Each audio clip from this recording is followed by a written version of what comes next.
What's going on, guys? It's your boy Andres from the Sports Hitlist Crew, by the fans and for the fans, and today I am here to talk to you about why I believe Kareem Abdul-Jabbar is overrated. Do not adjust whatever device you're listening to this on. You heard that right.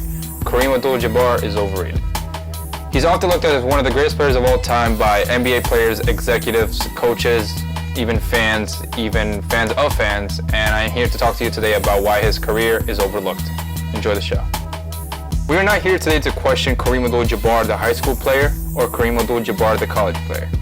Kareem Abdul-Jabbar, the high school player, is probably the greatest high school player of all time, and Kareem Abdul-Jabbar, the college player, is probably the greatest college player of all time. From 1967 to 1976, the NBA wasn't the only league that was played, as the ABA was also in session. Guys like Rick Barry, Artis Gilmore, Billy Cunningham, George Gervin, Julius Erving, and David Thompson formed a part of it. This would mean that Kareem Abdul-Jabbar won his MVPs over guys like Bob McAdoo, Bill Walton, Dave Cowens, Pistol Pete, Tiny Archibald, and Elvin Hayes. Now, I want you guys to tell me something. Is it more impressive to win MVP over guys like Bob McAdoo, Pistol Pete, Dave Cowens, Rick Barry, or is it more impressive to win MVPs over guys like Hakeem Olajuwon, Shaquille O'Neal, David Robinson, Charles Barkley, Magic Johnson, he whose name shall not be mentioned? And the answer is now. Let's look at some of the NBA teams that made the NBA Finals in the 1970s. 8 of these 17 teams won less than 50 games and made the NBA Finals. In today's NBA, you see 45, 46, 47, and 48 win teams get matched up in the first round. Does anyone talk about this? No, sir. Another thing that gets swept under the rug: Kareem's competition. In 1971, the Milwaukee Bucks acquire Oscar Robertson. They win 10 more games compared to Kareem's rookie year, and they win the NBA Finals. The Bucks went 12-2 in the playoffs, and let's look at the opponents they faced.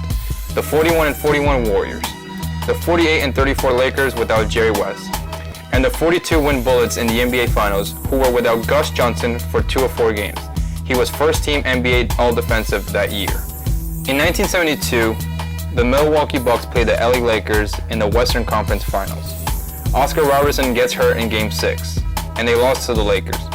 Kareem Abdul-Jabbar has 37 points, 25 rebounds, and 8 assists. Too bad we don't care about stats, we only care about wins. 1973, Kareem Abdul-Jabbar and the Bucks lost to Golden State in round 2. The Bucks were the 1 seed with 60 wins. Golden State had 47 wins. He averaged 23 points on 43% and 54% from the free throw line, a 12% decrease in his field goal percentage compared to the regular season.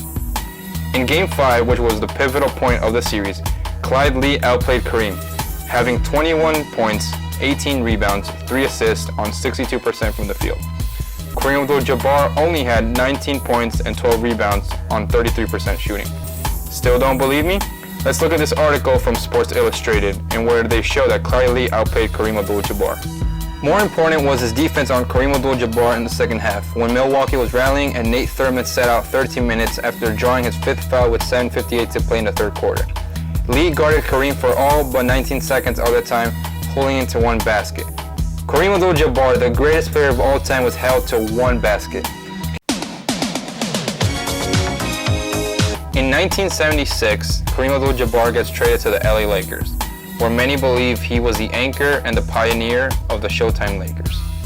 In his first year, Kareem Abdul-Jabbar won MVP, and the Lakers missed the playoffs. Yes, you heard that right. The Lakers went 40-42, and they went back-to-back years under 500 for the first time since 1960 and since 1961. Did you guys know that Kareem Abdul-Jabbar won an MVP and missed the playoffs? Probably not. You can't keep getting away with it!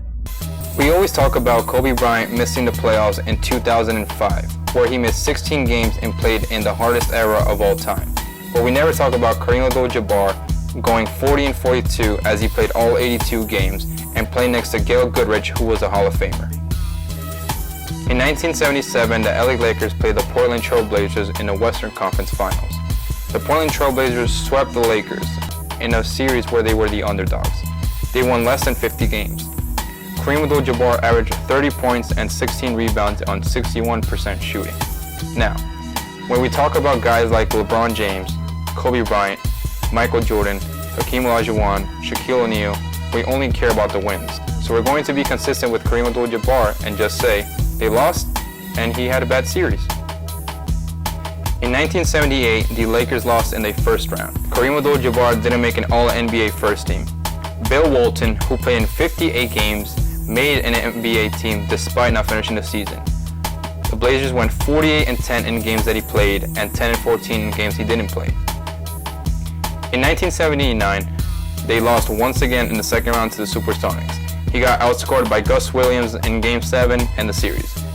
Kobe Bryant catches stray after stray after stray for missing the playoffs in 2005 despite missing 16 games, not making out of the first round in 2006 and 2007. But somehow, Kareem Abdul-Jabbar gets a pass for playing 82 games, winning MVP, finishing under 500, and not making the playoffs. He also gets the pass for making the Western Conference Finals and getting swept by a team that won less than 50 games. You tell me why. After losing the 2 years prior, they finally beat the Supersonics in round 2 and they won the NBA championship. That Magic Johnson guy, who was a rookie, started at center, and as some of you know, he had 42, 15, 7, and 3 in the Game 6 without Kareem Abdul-Jabbar. In 1981, Kareem Abdul-Jabbar got outplayed by Moses Malone, who averaged 31 points and 18 rebounds on 51%. Kareem Abdul-Jabbar averaged 27 points and 17 rebounds on 46%. Kareem Abdul-Jabbar had 3 teammates average over 15 points per game: Norm Mixon, Jamal Wilkes, and Magic Johnson. Moses Malone only had 1 teammate average 15 points per game or better. In 1983, once again, he gets outplayed by Moses Malone. He averaged 26 points, 18 rebounds, 2 assists, 2 steals, and 2 blocks on 51% from the field. Kareem only averaged 24 points and 7 rebounds. Did anyone know that Moses Malone outplayed him in 2 consecutive series? Didn't think so. In the 1985 NBA Finals, the LA Lakers beat the Boston Celtics in 6 games. Kareem Abdul-Jabbar was named the Finals MVP. Did he really deserve it? Let's take a look. Kareem Abdul-Jabbar averaged 26 points, 9 rebounds, 5 assists, and almost 2 blocks per game, while Magic Johnson averaged 18 points, 7 rebounds, and 14 assists per game. In 1986, the Houston Rockets defeated the LA Lakers 4-1 in a 5-game series. Kareem Abdul-Jabbar had 2 teammates average over 20 points per game. He averaged 27 points, 7 rebounds on 50% shooting, while Hakeem Olajuwon averaged 31 points, 11 rebounds, and 4 blocks on 52% shooting. So who played better, Kareem or Hakeem Olajuwon? We all know the answer. Now I know what you're going to say. He was too old. Okay, that's fine. Well, let's continue. In 1987 and 1988, the 2 years that Kareem won his last 2 rings, in the playoffs he averaged 16 points and 6 rebounds. That's it. 16 points and 6 rebounds. Oh! Ew! Dude! What? Now, a lot of you like to say that Kobe Bryant was carried by Shaquille O'Neal in the 3 years. In the 2001 playoffs, Kobe Bryant had one of the best playoff runs of all time and was even better than Shaquille O'Neal, averaging 29 points per game. So if Kobe Bryant supposedly got carried by Shaquille O'Neal, then what happened with Kareem Abdul-Jabbar? Did he not get carried for averaging 16 points a game? I think so. While we're on the topic of Kobe Bryant and Shaquille O'Neal and Shaq carrying Kobe, Shaq won 3 Finals MVPs over Kobe and people say he carried him. Well, in the 6 Finals appearances, Kareem Abdul-Jabbar won 2 Finals MVPs out of 6. And in one of them, he wasn't even the best player, which was Magic Johnson, and the other one, the other valuable player, was Oscar Robertson. That's pretty interesting.